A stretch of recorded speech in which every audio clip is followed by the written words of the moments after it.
おはようございます。本日3日目で天気は雨です。本日は小田原宿をスタートし、箱根を越え三島宿でゴールとする予定です。昨日渡った学び橋です。雨の中でも朱色が際立っています。朝早くもあり、この堀畑通りは雨は降っていましたが、人通りが少なく歩きやすかったです。このあいにくの空模様によって桜のピンク色が雨空に溶け込んでしまっています。この雨で咲いた桜も早く散ってしまうのでしょうか。お堀の水を見ると、どのくらい雨が降っているのかお分かりいただけますでしょうか。雨は降っていますが、人と車通りがなく余計な騒音がない中で、雨音だけ聞きながらこのお堀を眺めていられるのは、なぜか気分が落ち着きます。でもこのような雨の中で箱根越えすることを考えるとテンションは下がってしまうのですが、場所は変わりまして、右に見える白い建物は和菓子屋のういろうです。現在では和菓子として知られるういろうですが、もともとは薬として伝えられたものとなります。室町時代に中国から伝来したういろう薬を製造する傍ら、独自の製法による和菓子ういろうも作られるようになりました。店舗にはういろう博物館も併設されており、薬と和菓子双方の歴史を知ることができます。進行方向を見てみると、山は霞んで明らかに天気は悪そうですね。小田原宿の問屋場は中宿町の上野問屋場と高梨町の下野問屋場の2カ所があり、交代で宿場の運営に当たっていたとされています。そして本陣は4軒、脇本陣も4軒が小田原宿には設けられていました。他の宿場に比べても本陣と脇本陣の数は多く、それだけ宿泊需要が高かったことを物語っています。幕府の法令や禁制を掲示する高札場は、宿の中心地となる宮前松の一角にありました。ここ早川口交差点を渡り、東海道本線と箱根登山鉄道の高架橋の下を通ります。そして目の前に見えてくる東海道新幹線の高架橋の手前にある板橋見附交差点を右折すると改札板があります。ここは板橋口とも上方口とも呼ばれ、上方の出入り口となります。国道1号線はまっすぐ道が進んでいますが、旧東海道は右に増形のように道が進みます。旧東海道の道はすぐに再度国道1号線に合流します。右側には箱根登山鉄道が走っており、道路も上り調子となっています。本日は3日目ですが、朝起きると前日の足の痛みが少し残るようになります。歩き始めるとその痛みは消えます。そして午後には再度痛みを感じるようになります。今後これを毎日繰り返すようになります。足の痛みとは、足の裏が痛くなるのです。上に見える道は小田原厚木道路となります。その下に箱根鉄道の踏切があります。この踏切を渡り500メートルほど先に進んだところに一里塚があります。風祭り一里塚で、日本橋から21里目の一里塚となります。場所は変わり、ここは箱根湯本駅の手前の早川に架かる三枚橋となります。名前に反して橋は1つだけです。かつてこの川には2つの中州があり、3つの橋が連なって架けられていたため、三枚橋と呼ばれるようになりました。それぞれの橋は地獄橋、極楽橋、三枚橋と名付けられ、三枚橋を渡った先には総雲寺の総門がありました。どんな罪人でもこの寺に逃げ込めば罪を免れると言われ、極楽橋まで渡ると追ってもそれ以上は追わなかったとも伝えられています。この橋を渡ると上り坂がだんだんと急になり、箱根越えが始まったという雰囲気になってきます。いきなり道の勾配がきつくなります。しかしこれはまだまだ序目地なのです。正直この坂道を登り始めてすぐに軽く心が折れかけます。息を切らせながら1キロほど歩いたかと思っても、実際に歩いた距離は200メートル程度だったりします。これの繰り返しです。これより勾配がきつくなる道のりを10キロ近く歩けるのかなと不安になったりもします。登り始めはこんな感じでしたが、いつの間にか無心になって登り続けていました。さて、右側を進むと石畳となるそうです。石畳入り口の案内があります。右に降ります。箱根旧街道入り口とのことです。道を下るとすぐに馬立場と馬の飲み水桶があります。江戸時代この辺は馬立場跡といって、孫が一休みしたところとなります。この桶には山から引かれた水が入っており、街道を往来する馬の飲み水になっていたそうです。ちなみに孫にも衣装ということわざがあります。この孫は孫と書きます。孫とは人や荷物を乗せた馬を引いていたもののことで、下船で粗末な身なりをしていました。ことわざの意味としては、馬子のように普段は粗末なものを着ているものでも立派な衣服を着ると見栄えがするのようになります。見た目が良くても中身が伴っているとは限らないという謙遜あるいは冷やかしとして用いられます。孫ではなく、孫には何を着せても可愛いでもありませんのでご注意を。そしてここは猿沢の石畳道で箱根峠の最初の石畳となります。石畳の長さは200メートル程度となります。この急坂の参道は江戸時代初期に幕府の官道として整備されましたが、雨や雪が降るとぬかるみがひどく歩くのも困難となり、旅人の足元を悩ませていました。旅人の便宜を図るため、江戸幕府が石畳の舗装路に改修しました。今回はあいにくの雨で濡れた苔の上を歩くのはやや怖さもありましたが、当時の雰囲気を感じられる貴重な道です。箱根峠では多くの石畳の道が残されています。箱根峠以外でも石畳は大切に残されています。宿毛川インター交差点を通過します。このインターは上りの入り口と下りの出口のみなのですね。そして佐雲寺を通過するのですが、お寺の入り口に落差2から3メートル程度の小さな滝があります。霊泉の滝というのだそうです。徒歩でないとこのような場所をゆっくり眺めることはできませんね。思わず立ち止まり、少しの間この滝の流れを眺めていました。最初の石畳から2キロ程度歩くと宿毛川自然単焦歩道の入り口となります。愛野宿の幡宿まで 1.7 キロ、元箱根まで 6.2 キロ、まだまだ先は長いですね。しばらくの間宿毛川に沿って参道を歩きます。下の方から川の流れの音が聞こえてきます。雨によって道は濡れ、ところどころ滑りやすくもなっていますが、全体的にこの湿った感じの風景もいいものですね。そして雨によって浄化された後のこの空間の土や木々の匂いが気持ちを穏やかにもしてくれます。雨も悪くないですね。しばらく進むと東京電力のフェンスが見えてきます。そのフェンス沿いを右に進みます。雨で濡れた足場の良くない砂利道と階段を降ります。この目の前に見えている岩場も歩きにくかったです。そして川にかかっている丸太の橋を渡り対岸へ渡ります。またフェンスのところから100メートルほどの上流には吊り橋もあるみたいです。再度県道に戻りますが、またすぐに割石坂に入ります。石畳となります。ここから幡宿までの道のりのほとんどは石畳の上を歩くことになります。割石坂を抜けると再度県道に戻ります。そしてすぐに次の大沢坂となります。石畳での下りが始まります。最初は石畳となってはいますが、100メートルも進むと人一人が通過する程度の道幅となります。人がすれ違うのも一苦労しそうな道です。そして石畳から砂利道に変わったり雨で濡れていたりと滑りやすくもなっています。左側はちょっとした崖のようになっているので、歩く際は注意が必要です。道の大きめの石で足をくじいたりよろけたりして左側に踏み込んでしまう可能性もありますので。そしてこの道は思っていた以上に降ります。ということはこれ以上に登るということなのですね。大沢川を渡ります。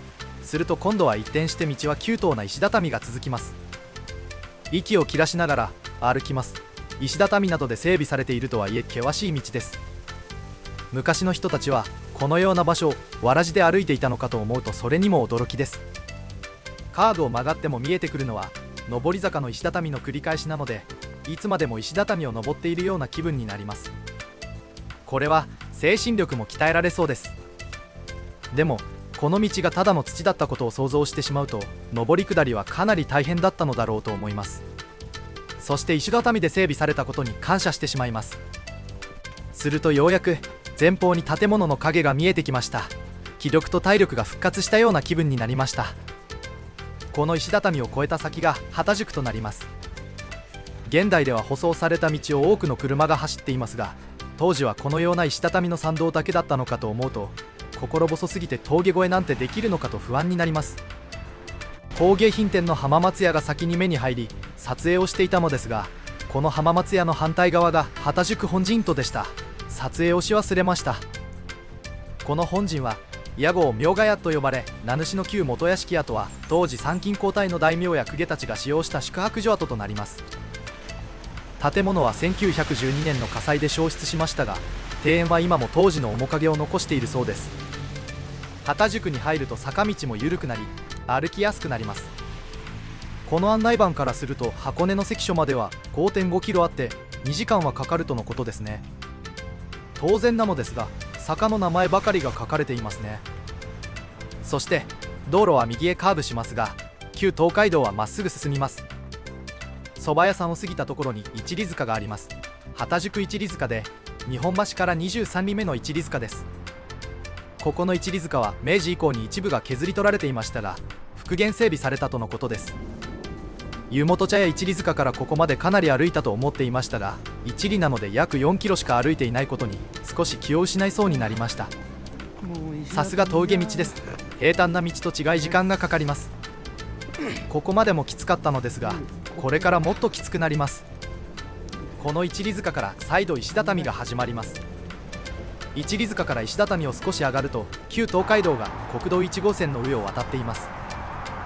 橋になっているのに石畳のままとなっています。なんとも珍しい。そして県道の方もここ畑宿から見晴茶屋までヘアピンカーブが連続します。箱根旧道7曲がりです。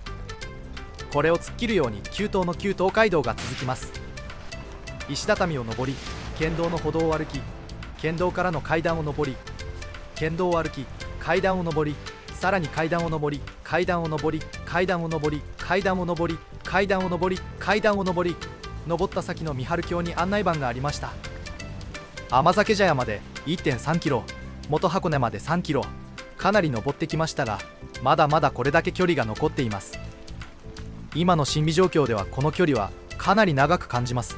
箱根峠に精神的なダメージを受けてしまっているのでしょうかね。ここからは石畳を進んでいきます。そして階段を上ります。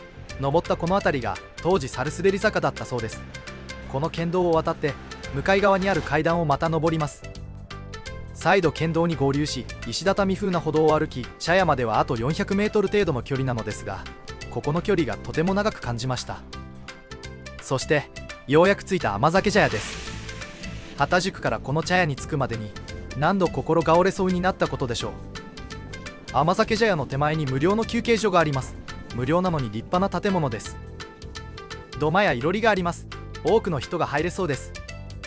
甘酒茶屋の後ここで少し休憩をさせていただきました。朝から雨の中をずっと歩いてきて今日初めてのまともな休憩でした。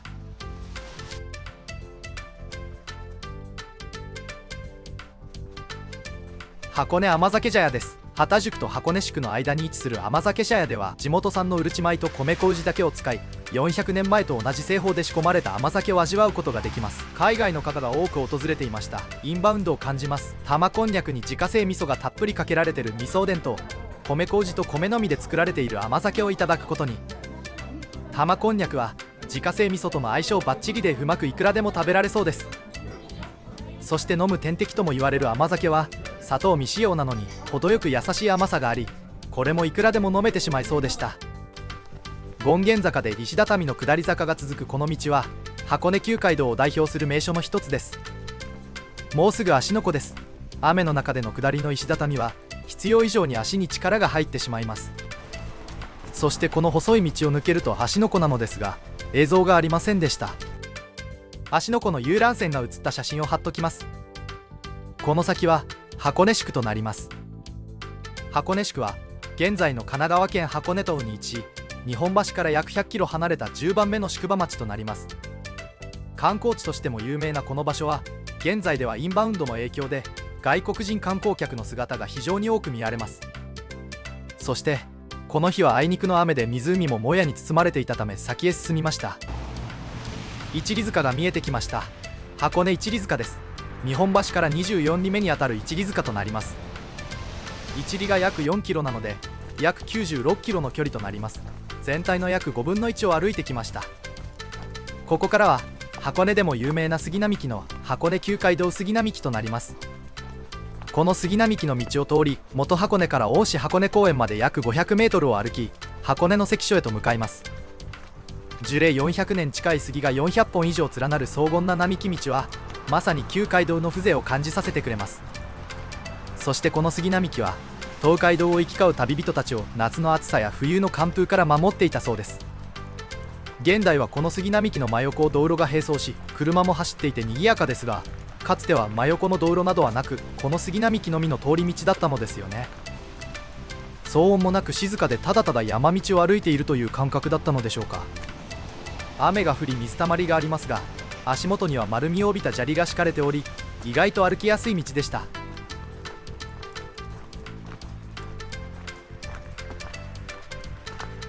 箱根の山あい、芦ノ湖を望む場所に立つのが江戸時代の名高い箱根の関所で、江戸時代を通じて東海道の交通を監視する重要な関所でした。幕府は入り鉄砲に出女を厳しく取り締まり、江戸に持ち込まれる武器や江戸から逃れようとする大名の妻の無断出国を防ぐため厳重な審査を行いました。特に女性の通行は厳しく、女手形と呼ばれる通行許可証を所持する必要があり、記載内容と本人が一致しなければ通行を拒否されたといいます。現在の箱根の関所は当時の資料をもとに忠実に復元されており、関所の中には奉行所や牢屋、女改めの部屋なども再現されています。関所には考察が掲げられ、通行規則や取り締まり内容が明示されていたといいます。芦ノ湖と箱根の山並みを背景に、江戸の旅人たちが緊張と安堵の入り混じった思いでこの関所を通った、そんな時代の息遣いを今もここで感じることができます。箱根宿には本陣が6軒、脇本陣が1軒設けられていたとされています。関所も宿場として名高い場所ですが、意外なことに箱根宿を示す案内板や石碑はほとんどなく、少し寂しさを感じました。そしてこの道を右折したところが箱根駅伝のゴール地点となります。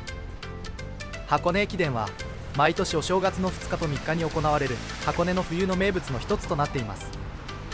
そして駅伝のゴール地点から5分程度進んだ場所に足利の石仏群があります。足利集落にある駒形神社から移されたと伝えられる石仏石頭群です。建立に関わった地元住民の名前が刻まれており、当時の地域振興を伝える貴重な文化財となっています。そしてここから再び石畳の参道へと入っていきます。咲坂、明石坂、釜石坂、風越坂、波佐見関坂と続く坂を越え、やがて国道1号線と合流します。明石坂の目の前では国道1号線が横断しており、しゃがんで通過できる程度の通路があります。国道の下をくぐらなくても上から国道を渡ってくることもできそうです。危険を伴うのでしないことをお勧めしますが、ここからの坂は道幅が狭くなり、すれ違いする際にも気を使いそうなくらいです。そして木々や笹に囲まれて石畳を進むこととなります。この辺りでは左右の石は苔で覆われています。最後の波佐見関坂は階段状に補強されているものの、実際に歩くとかなりの急勾配であることがよくわかります。雨が降った後だったので、この山道の石畳は濡れていて滑りやすく、かなり気を使って歩くことになりました。波佐見関坂を登って国道1号に出ると箱根峠までは残り500メートルほどです。途中歩道がない区間を約100メートルほど歩くため、通行には十分な注意が必要です。味噌、こんにゃく、甘酒、そしてカロリーメイトだけではさすがにお腹が空きすぎました。波佐見関坂を登りきったすぐ近くにある道の駅箱根峠で休憩を取ります。白くもやがかった窓の外を眺めながらかき揚げそばをいただきます。波佐見関坂を登りきったところからグリーンベルトに沿って白いもやの中を峠へと進みます。標高約10メートルの小田原宿から標高846メートルの箱根峠を越えて、標高25メートルの三島宿までを含めた約8里の道のりは箱根8里と呼ばれ、東海道の中でも最大の難所とされてきました。標高846メートル、ようやく箱根峠に到着です。濃い霧がかかっており、辺りは一面真っ白でした。ここから先は三島宿までひたすら下るだけとなります。なのですが、実は箱根峠で記録媒体を交換した際に不具合が発生していて、この先の映像が全て消えてしまいました。ものすごくショックでしたが、登るのに最も苦労したこの箱根峠までの映像が無事だったことが何よりの救いです。ということで続きは三島宿の朝からスタートします。次は三島宿となります。ここまでご視聴いただきありがとうございました。